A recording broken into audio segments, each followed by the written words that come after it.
মেক্সিকোর most wanted মাদক সম্রাট নেমেসিও ওয়েসাগুয়েরা কারভান্তেস ওরফে এল মেনচো কুখ্যাত এই মাদক ব্যবসায়ীকে ধরতে কয়েক বছর ধরে চেষ্টা করছিল আমেরিকা ও মেক্সিকোর বিশেষ বাহিনী, কিন্তু কোনোভাবেই পেরে উঠছিল না। ধরতে না পেরে বাধ্য হয়েই আমেরিকান সরকার মেনচোর মাথার দাম $15 মিলিয়ন পুরস্কার ঘোষণা করে।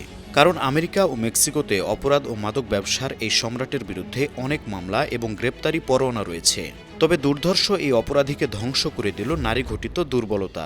গার্লফ্রেন্ডের কারণেই ধরা পড়ে মরলেন তিনি। মেক্সিকোর প্রতিরক্ষামন্ত্রী জেনারেল রিচার্দো ত্রেভিলা জানিয়েছেন, গোয়েন্দারা এল মেনচোর রোমান্টিক পার্টনারদের মধ্যে একজনের বিশ্বস্ত সহযোগীকে শনাক্ত করে তাকে টোপ বানিয়ে তার উপর নজরদারি শুরু করে। গত শুক্রবার ওই সহযোগী এল মেনচোর এক প্রেমিকাকে নিয়ে জালোস্কির তাপালপায় তার কমপ্লেক্সে যান। ওই গার্লফ্রেন্ড এল মেনচোর সঙ্গে রাত কাটানোর পরদিন বেরিয়ে যায়। তখন মেক্সিকোর বিশেষ বাহিনী নিশ্চিত হয় স্পেশাল সিকিউরিটি নিয়ে ওই এলাকায় অবস্থান করছেন El Mencho.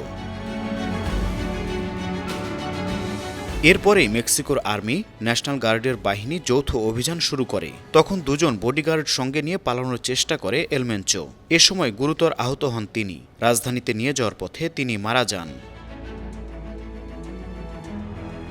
মেনচোর Jalisco new generation cartel CJGN নামে মেক্সিকোর অন্যতম ভয়ঙ্কর অপরাধী সংগঠনের নেতৃত্ব দিতেন। তার মৃত্যুর খবর ছড়িয়ে পড়লে CJGN এর সদস্যরা বিভিন্ন শহরে তাণ্ডব শুরু করে। তারা রাস্তায় পেরেক ও কাঁটা ছিটিয়ে অবরোধ করে। শহরে ব্যাংক ও স্থানীয় ব্যবসা প্রতিষ্ঠান, বাস ও অন্যান্য যানবাহনে আগুন ধরিয়ে দেয়। দেশটির 32টি রাজ্যের মধ্যে 20টি রাজ্যে সহিংসতা শুরু হয়। এসব সহিংসতায় মেক্সিকোর ন্যাশনাল গার্ডের 25 জন সদস্য নিহত হয়েছেন। আন্তর্জাতিক ডেস্ক, 52 টিভি।